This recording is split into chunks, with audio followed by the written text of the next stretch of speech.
사랑하는 성도 여러분, 주님의 사랑 안에 평안하셨는지요? 오늘은 하나님께서 우리 삶의 생사화복을 어떻게 주관해 가시는지에 대해 살펴보고자 합니다.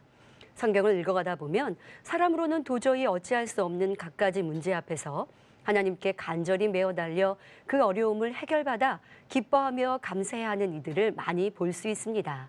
어떤 이는 생명의 위협과 죽음 앞에서, 어떤 이는 고통과 가난, 핍박과 멸시 속에 하나님의 도우심으로 기쁨과 복으로 바뀌었지요. 하지만 이와는 반대로 하나님을 무시하고 계속 악을 행할 때는 부요하고 강건하던 삶이 죽음의 공포와 재앙으로 바뀌는 것도 볼 수 있습니다. 하나님의 보호하심 속에서는 생명과 복이 임하나 하나님을 거역할 때는 죽음과 시험 환난, 불행이 옴을 알 수 있지요. 그 대표적인 사건으로 이스라엘 백성이 하나님의 권능으로 출애굽할 때입니다. 애굽 땅에서 종살이하던 이스라엘 백성들은 핍박과 괴로움이 점점 심해지니 결국 하나님께 간구합니다. 사랑의 하나님께서는 그 부르짖음을 들으시고 모세 선지자를 보내십니다. 모세 선지자는 애굽의 왕 바로 앞에 섰고 하나님의 권능을 보이며 이스라엘 백성을 놓아줄 것을 요청하나 강팍한 바로 왕은 자신의 유익을 위해 놓아주지 않습니다. 이때 하나님께서는 열재앙을 보이시며 하나님의 전지전능하심을 나타내시지요. 그런데 신기한 것은 애굽 땅에 내린 재앙으로 애굽 사람들은 슬퍼하며 고통 속에 신음하는데 하나님의 보호하심 속에 있는 이스라엘 백성이 머무는 곳은 안전하게 지킴받았다는 사실입니다. 열재앙의 끝인 장자의 죽음에서도 애굽 땅에서는 각 가정마다 곡하는 소리가 가득하였지만 하나님의 명령대로 행한 이스라엘 가정은 보호받음은 물론 평안하게 출애굽할 수 있었지요. 여기서 우리는 사람의 생사화복을 주관하시는 하나님이심을 다시 한번 깨달아야 합니다. 대국이었던 애굽의 바로 왕은 자신의 부와 명예, 권세가 최고인 양 하나님을 두려워하지 않고 계속 악을 행하니 결국 갖가지 재앙이 임하였고 장자의 죽음도 막을 수 없었습니다. 이때라도 자신의 잘못을 깨우쳐 하나님 앞에 부복하여야 하는데 바로 왕은 어리석게도 또다시 하나님 앞에 맞서려 하지요. 그러다 결국 애굽의 많은 군대와 병거와 마병이 하나님의 권능으로 홍해에 수장되는 것을 볼 수 있습니다. 그렇다고 하나님께서는 하나님 마음대로 누구에게는 복을 주시고 누구는 미워서 질병과 고통, 죽음 등 화를 베푸시는 분이라 오해해서는 안 됩니다. 여기에는 정확한 법칙이 있어 정해진 진리 안에 복과 화, 생명과 죽음이 임하는 것입니다. 신명기 28장에 그 답이 잘 나와 있습니다. 신명기 28장 1절부터 14절엔 복에 관하여 15절 이후부터는 저주에 대해 기록되어 있지요. 간단히 설명하면 하나님의 말씀, 그 명령대로 지켜 행하면 건강의 복, 물질의 복, 가정의 복, 인정받고 높여주시는 복 등 모든 복이 임합니다. 하지만 하나님의 말씀대로 행치 않고 비진리 가운데, 죄악 가운데 살면 각색 질병은 물론 가난과 시험 환난이 떠나지 않을 것을 말씀하십니다. 이 말씀을 듣고 계신 성도님들 중 아직도 시험 환난, 질병, 근심이 있습니까? 염려하지 마십시오. 지금이라도 하나님의 뜻에서 벗어난 행하였던 죄를 찾아 중심에서 회개하고 돌이키면 됩니다. 이사야 59장 1절부터 2절에 여호와의 손이 짧아 구원치 못하심도 아니요 귀가 둔하여 듣지 못하심도 아니라 오직 너희 죄악이 너희와 너희 하나님 사이를 내었고 너희 죄가 그 얼굴을 가리워서 너희를 듣지 않으시게 함이니 하시며 요한일서 1장 9절엔 만일 우리가 우리 죄를 자백하면 저는 미쁘시고 의로우사 우리 죄를 사하시며 모든 불의에서 우리를 깨끗게 하실 것이요 기록하고 계십니다. 이렇게 자신의 죄를 통해 자복하고 이제 빛 가운데 행하면 모든 질병과 고통에서 노임받고 강건함과 평안이 임하는 것입니다. 꼭 시험 환난이 임한 것은 아니나 나의 계획과 바람과는 달리 실패와 좌절이 있는 분이 계십니까? 이렇게 하면 성공하고 인정받을 줄 알았는데 최선을 다해 노력하고 열심히 살면 행복하고 부유할 줄 알았는데 그와는 반대의 삶을 살고 계신가요? 잠언 16장 1절과 9절에 말씀하십니다. 마음의 경영은 사람에게 있어도 말의 응답은 여호와께로서 나느니라. 사람이 마음으로 자기의 길을 계획할지라도 그 걸음을 인도하는 자는 여호와시니라 말씀하시며 잠언 16장 3절에 너의 행사를 여호와께 맡기라. 그리하면 너희 경영하는 것이 이루리라 말씀하십니다. 삶의 행복과 성공을 꿈꾸십니까? 이 또한 생사화복을 주관하시는 하나님께 의뢰하십시오. 그럴 때 내가 알지 못하고 해결할 수 없는 모든 일들을 형통케 하시며 응답과 축복으로만 인도하실 것입니다.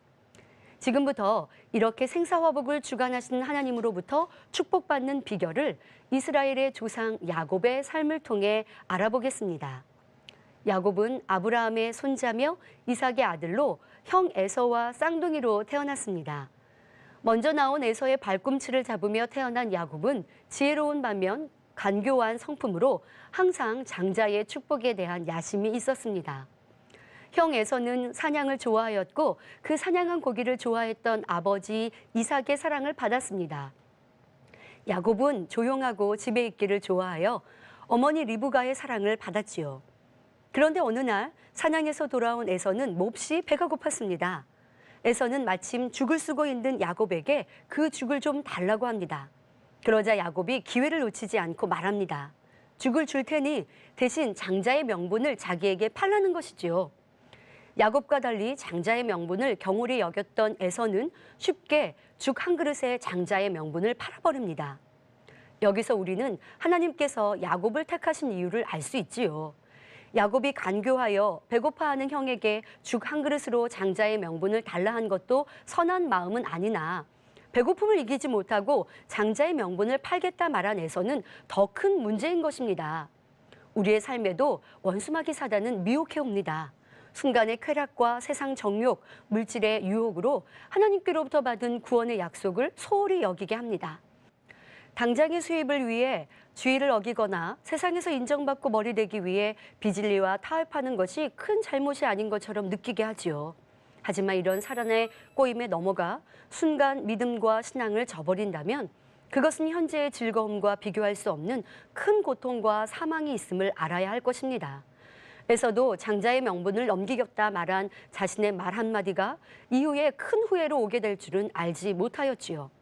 세월이 흘러 아버지 이삭이 나이 많아 죽기 전에 장자인 에서를 따로 부릅니다. 그리고는 그에게 사냥한 고기로 평소에 즐기던 별미를 만들어 오면 축복해 주겠다 하였지요.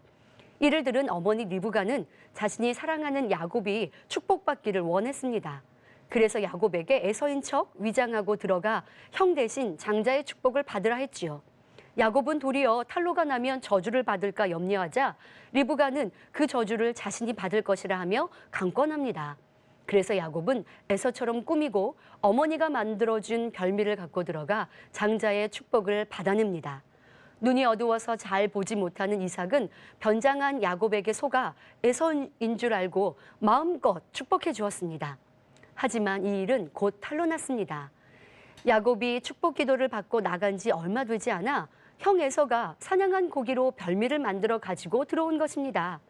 그러자 깜짝 놀란 이삭은 크게 떨며 사냥한 고기를 내게 가져온 자가 누구냐? 너 오기 전에 내가 다 먹고 그를 위하여 축복하였은즉 그가 정녕 복을 받을 것이니라 말합니다. 이미 야곱에게 다 축복해 주었으니 더 이상 축복해 줄 것이 없다는 것입니다. 이 말을 들은 에서는 방성대곡하였지만 이미 복은 야곱에게 빼앗겼지요. 격분한 에서는 아버지가 돌아가시면 야곱을 죽이리라 결심합니다. 이 일로 야곱은 부모 곁을 떠나 어머니의 고향인 하란으로 가서 외삼촌 라반의 집에 거하게 됩니다. 야곱은 이제부터 연단이 시작되지요. 하나님은 야곱의 굳은 중심을 아셨기에 야곱이 장자의 복을 침노한 것은 허락하셨습니다. 그러나 야곱에게 있는 간교함을 빼내어야 진정한 복의 주인공이 될 수 있기에 연단을 통해 야곱을 만들어 가십니다. 잠언 17장 3절에 도가니는 은을, 풀무는 금을 연단하거니와 여호와는 마음을 연단하시느니라 하신 대로이지요. 여러분도 예배하며 기도하는 중 축복의 비전과 믿음이 주어진 체험이 있으십니까? 그런데 때로는 축복과 반대의 길이 놓여진 것처럼 느껴질 때도 있습니다. 바로 야곱과 같이 연단의 과정을 통해 깨어지고 부서져 온전히 하나님께 순종할 수 있는 참 자녀가 되어야 하기 때문이지요. 그런데 연단이 오니 뜨거웠던 마음과 믿음을 저버리고 불평하고 원망한다면 축복의 주인공이 될 수 없는 것입니다. 야곱은 장자의 축복 기도를 받았지만 그 축복을 받기까지는 많은 어려움과 오랜 시간이 흘렀습니다. 그러나 야곱은 그 시간 동안 하나님을 저버리지 않았으며 어려울 때일수록 하나님께 더 매달렸지요. 그리고 연단 중에도 성실함과 부지런함으로 복받을 터전을 만들어가는 것을 볼 수 있습니다. 아무것도 가진 것이 없었던 야곱은 일단 거주할 곳이 있다는 사실만으로도 감사한 일이었기에 외삼촌의 집에 봉사하는 사람으로 들어갔습니다. 그리고 그곳에서 헌신과 최선을 다한 노력으로 삼촌과 주변으로부터 인정을 받고 삼촌에게도 많은 유익을 주었지요. 특별히 물질의 축복을 받거나 인정받고자 하는 성도님들이라면 야곱과 같은 헌신과 수고가 필요합니다. 아무런 노력도 헌신도 하지 않고 남한테 꾸기만 하고 요행을 바라며 빈둥빈둥 꾀부리고 일한다면 축복을 받을 수가 없지요. 실력을 향상시키고 어디서든 성실하며 최선을 다할 때 하나님께서 주시는 지혜와 능력으로 축복을 받을 수 있는 것입니다. 야곱이 헌신적으로 일하는 모습을 지켜본 외삼촌 라반이 먼저 야곱에게 어찌 공으로 내 일만 하겠느냐, 무엇이 내 보수가 되겠느냐라고 묻습니다. 이때 야곱은 7년을 봉사하는 조건으로 외삼촌의 둘째 딸 라헬을 아내로 달라고 말합니다. 첫째 딸 레아가 있었지만 곱고 아름다운 라헬에게 더 끌린 것이지요. 라반의 허락을 받은 야곱은 라헬을 사랑하는 까닭에 7년을 수일같이 여기며 기쁘게 일했습니다. 우리 신앙생활도 마찬가지입니다. 하나님을 사랑하면 어떠한 연단이나 핍박이 와도 기쁘고 즐거운 것입니다. 더구나 천국의 소망이 있으면 이 세상에 어떠한 것도 부럽지 않지요. 오직 어떻게 하면 하나님을 더 기쁘게 해드리며 어떻게 하면 하나님의 나라와 의를 위해서 충성하며 상급사타가 천국에 가서 영원히 행복하게 살까 하는 생각으로 가득 차게 됩니다. 그러니 하나님께서는 이런 사람에게 이 땅에서도 행복한 삶을 허락하시지요. 야곱도 사랑스러운 라헬을 아내로 맞이할 수 있다는 소망이 있었기에 7년을 길게 여기지 않고 힘들어하지 않으며 열심히 일할 수 있었습니다. 드디어 7년이 지나 꿈에 그리던 결혼식을 치렀습니다. 그런데 잔치를 하고 아침에 보니 결혼한 사람이 라헬이 아니라 레아였습니다. 외삼촌이 야곱을 속이고 언니인 레아를 그에게 보낸 것입니다. 야곱이 어찌 된 일이냐고 외삼촌에게 따지니 라반은 형보다 아우를 먼저 주는 것은 이 지방 풍속이 아니라고 설명합니다. 그러고는 7일을 더 기다리면 라헬까지 아내로 줄 테니 그 대신 다시 7년을 더 봉사해야 한다는 조건을 내걸었습니다. 야곱은 억울했지만 순순히 승복을 합니다. 사실 그렇게 할 수밖에 없었지요. 자기는 도망 온 사람이고 기댈 언덕이라고는 그나마 외삼촌밖에 없었기 때문입니다. 집을 떠나올 때 어머니 리브가가 형 에서의 분노가 풀리면 사람을 보내어 야곱을 부르겠다고 약속했습니다. 그런데 아직도 어머니에게선 아무런 기별이 없습니다. 외삼촌은 자기 유익을 쫓아 야곱을 속인 것이지만 야곱의 입장에서는 그것도 감사할 수밖에 없었습니다. 사랑하는 성도 여러분, 우리도 세상을 살아가면서 야곱과 같은 지혜가 필요합니다. 애매히 나를 힘들게 하거나 불이익을 끼친다고 순간의 감정을 이기지 못하고 화를 내고 자신의 유익만을 구하는 사람이라면 어디서든 인정받지도 자신의 꿈을 이루지도 못하지요. 이것저것 너무 계산적으로 따지거나 자기 분수에 넘치게 생각하고 행한다면 직장에서나 세상에서 반듯하게 서지도 성공하기도 어렵게 됩니다. 따라서 나에게 불리하고 억울한 상황이더라도 불평하기보다는 인내하며 최선의 선택을 할 수 있어야 합니다. 더욱이 하나님을 믿는 성도라면 선과 사랑으로 낮아지며 중심으로 섬길 때 어려운 상황이 변하여 인정받고 칭찬받는 사람이 될 것입니다. 이렇게 야곱은 현재의 상황을 참고 인내하며 더욱 성실히 일하였지요. 그러니 나중에 공의 가운데 큰 축복을 받을 수 있었던 것입니다. 야곱은 라반의 사이가 되어 인척 관계가 더 확고해졌고 자녀도 많이 낳으면서 어느 정도 기반이 닦여졌습니다. 그만큼 참고 봉사하며 헌신했기 때문에 자신의 목적을 이룰 수 있게 된 것이지요. 이제는 자기의 입지를 위해 무엇인가 시작해야 될 때가 된 것입니다. 그래서 야곱은 요셉까지 11명의 아들을 낳은 후에 외삼촌에게 이제 고향으로 돌아가겠다고 말합니다. 이에 라반은 창세기 30장 27절에 여호와께서 너로 인하여 내게 복 주신 줄을 내가 깨달았다며 계속 같이 있자고 제안합니다.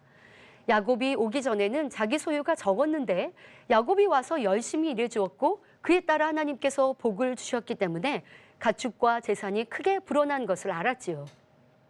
때문에 삼촌 라반은 어떻게 해서든지 이 복덩어리 야곱을 붙들어 놓고 싶었기에 품삯에 대해 이야기를 꺼냅니다. 이미 예전에도 여러 번 품삯을 속였으면서도 말입니다. 그러나 이번에 야곱은 외삼촌이 다시 속일 수 없는 방법을 제안합니다. 이미 예전에도 여러 번 품삯을 속였으면서 말입니다. 그러나 이번에 야곱은 외삼촌이 다시 속일 수 없는 방법을 제안합니다. 창세기 30장 31절부터 32절에 라반이 가로되 내가 무엇을 내게 주랴. 그때 야곱은 말합니다. 외삼촌께서 아무것도 내게 주실 것이 아니라 나를 위하여 이 일을 행하시면 내가 다시 외삼촌의 양떼를 먹이고 지키리이다. 오늘 내가 외삼촌의 양떼로 두루 다니며 그 양 중에 아롱진 자와 점 있는 자와 검은 자를 가리어내며 염소 중에 점 있는 자와 아롱진 자를 가리어내리니 이 같은 것이 나면 나의 삭시 되리이다 라고 말하였습니다. 즉 양떼 중에 아롱진 것, 점 있는 것, 검은 것과 염소 중에 점 있는 것, 아롱진 것이 있으면 그런 것을 품삯으로 달라는 것입니다. 그리고는 나중에 품삯을 조사할 때 그렇지 않은 것이 있으면 다 도적질한 것으로 인정하라고 말했지요.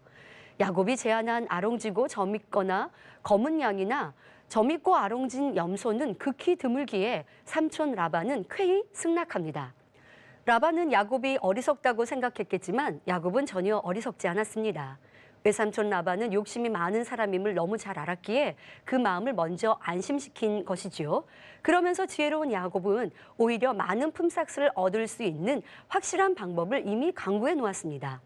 야곱은 버드나무와 살구나무와 신풍나무의 푸른 가지를 가져다가 군데군데 껍질을 벗겨 알록달록 무늬가 생기게 하였습니다. 그리고는 그 나뭇가지를 양떼가 먹는 개천의 물 구위에다 세워놓았습니다. 중요한 것은 실한 양이 새끼 뵐 때에는 알록달록한 가지를 새로 놓았지만 약한 양이면 그 가지를 치웠습니다. 알록달록한 나뭇가지를 보며 물을 마신 튼튼한 양들은 아롱지고 점이 있거나 검은 새끼를 많이 낳았습니다. 결과적으로 실한 양과 염소들은 다 야곱의 것이 되고 약한 것들은 라반의 것이 된 것입니다. 야곱은 14년간 봉사하면서 어떻게 해야 가축들이 새끼를 잘 낳고 어떻게 해야 잘 자라는지 등을 완전히 터득한 전문가가 되었습니다. 뿐만 아니라 야곱은 바라보는 대로 이루어지는 믿음의 법칙 또한 터득하고 있었습니다. 그 결과 창세기 30장 43절에 이에 그 사람이 심히 풍부하여 양떼와 노비와 약떼와 나귀가 많았더라 하였습니다. 어느새 야곱은 거부가 된 것입니다. 오늘날도 자신의 분야에서 현실에 맞게 어떻게 하면 이윤이나 성과를 잘 낼 수 있는지에 대해 파악하며 해결할 수 있는 지혜가 필요합니다. 예를 들어 음식점을 운영하려면 기본적으로 음식 맛 외에도 가게의 위치 선정이나 어떤 분위기와 서비스를 제공해야 사람들이 다시 오고 싶어 할 것인가 등을 알아야 합니다.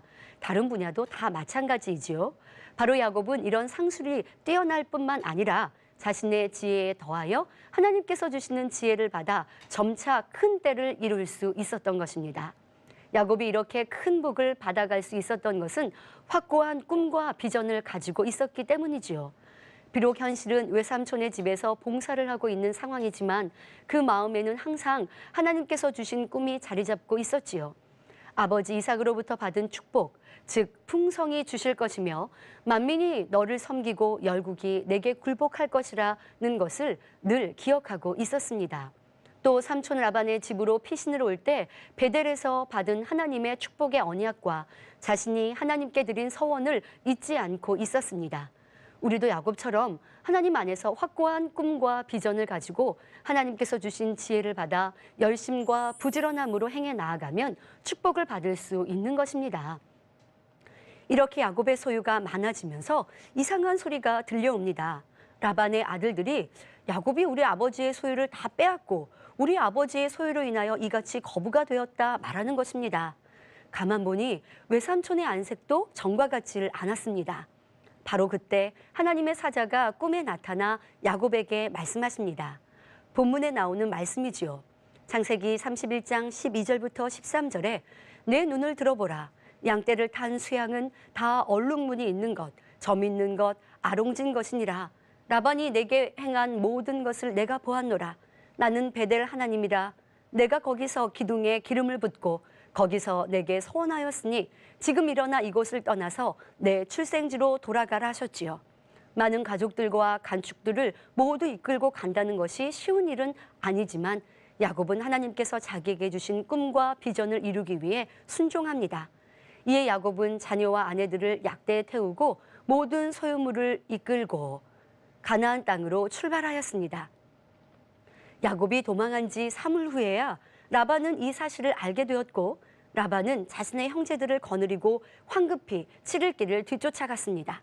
하나님께서는 삼촌 라반이 야곱에게 무슨 일을 행하려는지 아시기에 라반의 꿈에 나타나 너는 삼가 야곱에게 선악간 말하지 말라 말씀하십니다. 또한 야곱은 쫓아온 라반에게 자신이 그동안 외삼촌을 위해 눈붙일 겨를도 없이 수고하며 봉사하였던 것에 대해 말합니다. 그럼에도 외삼촌은 오히려 품값을 10번이나 번역하였지만 하나님께서 자신의 고난과 수고를 감찰하셨다는 말에 라반도 더 할 말이 없었지요. 결국 라반은 야곱을 해치지 않고 그곳을 경계로 돌무더기를 쌓아 서로 넘어가지 않기로 언약을 맺었습니다. 야곱은 이제 한숨 돌리는가 싶었는데 또다시 큰 어려움이 닥칩니다.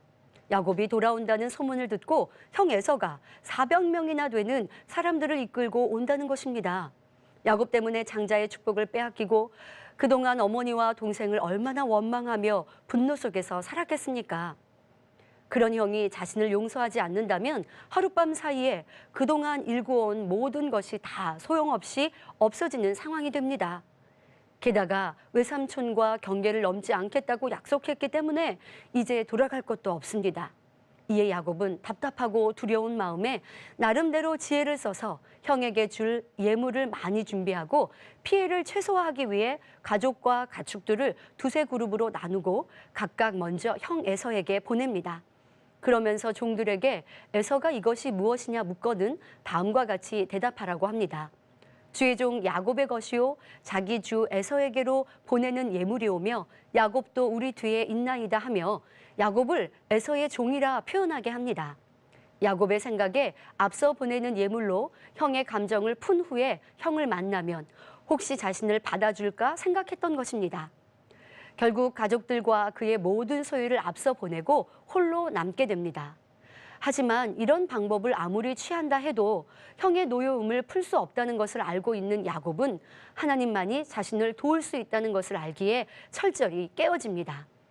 하나님께서 생사화복을 주관하시기에 자신이 열심히 이룬 모든 소유도 자신의 지혜도 생명도 하나님께서 지켜주시지 않으면 아무것도 아님을 철저히 깨달은 것입니다.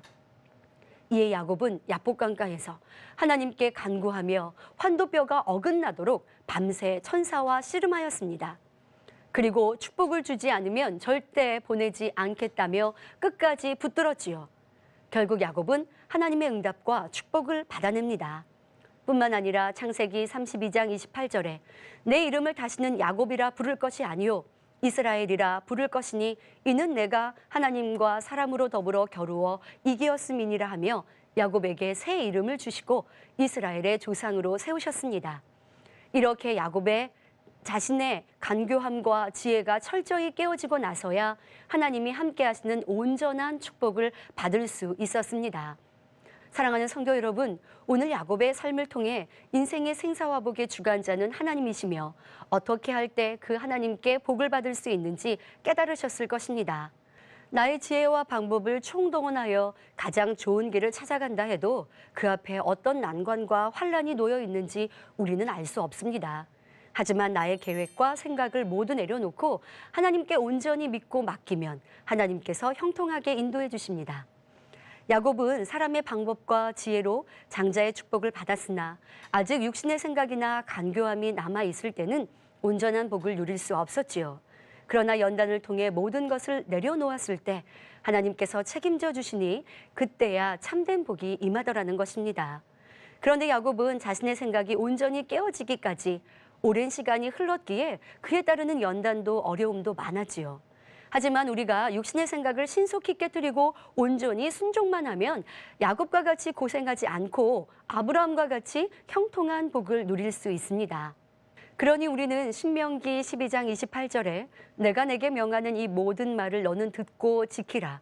내 하나님 여호와의 목전에 선과 의를 행하면 너와 내 후손에게 영영이 복이 있으리라 하신 대로 오직 말씀대로 순종하여 가정, 사업터, 일터는 물론 나의 주변에까지 넘치는 복을 받아 누리시기 바랍니다. 신명기 30장 15절에 보라 내가 오늘날 생명과 복과 사망과 화를 내 앞에 두었나니 하신 말씀처럼 하나님은 우리의 생사화복을 주관하시나 그 선택은 우리가 하는 것입니다. 그러니 현재 시험환란이나 질병과 가난, 고통 속에 살고 있다면 하나님의 말씀대로 살지 않은 자신을 찾아 회개하여야 합니다. 또 하나님을 의지하는 믿음 없이 세상 방법과 자신의 지혜만으로 행하였다면 이제 하나님께 의뢰하며 기도하십시오. 그러할 때 생사화복을 주관하시는 하나님께서 여러분의 모든 문제를 해결하심은 물론 평안과 기쁨으로 바꿔주실 것입니다. 이렇게 지혜와 능력에 한계가 없으신 하나님을 온전히 믿고 순종하심으로 범사에 축복된 삶을 누리며 영광 돌리시기를 주님의 이름으로 기원합니다. 말씀 sam가하시면서 기도하시겠습니다. 좋으신 아버지 감사합니다. 아버지 하나님만이 우리의 생사화복의 주관자가 되십니다. 그 하나님께 우리 모든 것을 의뢰하는 복된 성도님들, 믿음 있는 성도님들, 순종하는 성도님들 될 수 있도록 축복하여 주옵소서. 어려움이 있으면 아버지 앞에 맡기게 하시고 그 어려움 중에 자신을 발견하는 지혜와 능력으로 함께하여 주옵소서. 감사하옵고 우리 주 예수 그리스도 이름으로 기도하옵나이다. 아멘. 하나님의 말씀, 그 명령대로 지켜 행하면 건강의 복, 물질의 복, 가정의 복, 인정받고 높여주시는 복 등 모든 복이 임합니다. 삶의 행복과 성공을 꿈꾸십니까? 이 또한 생사화복을 주관하시는 하나님께 의뢰하십시오. 그럴 때 내가 알지 못하고 해결할 수 없는 모든 일들을 형통케 하시며 응답과 축복으로만 인도하실 것입니다. 하나님 안에서 확고한 꿈과 비전을 가지고 하나님께서 주신 지혜를 받아 열심과 부지런함으로 행해 나아가면 축복을 받을 수 있는 것입니다. 그러니 우리는 신명기 12장 28절에 내가 내게 명하는 이 모든 말을 너는 듣고 지키라. 내 하나님 여호와의 목전에 선과 의를 행하면 너와 내 후손에게 영영이 복이 있으리라 하신 대로 오직 말씀대로 순종하여 가정, 사업터, 일터는 물론 나의 주변에까지 넘치는 복을 받아 누리시기 바랍니다.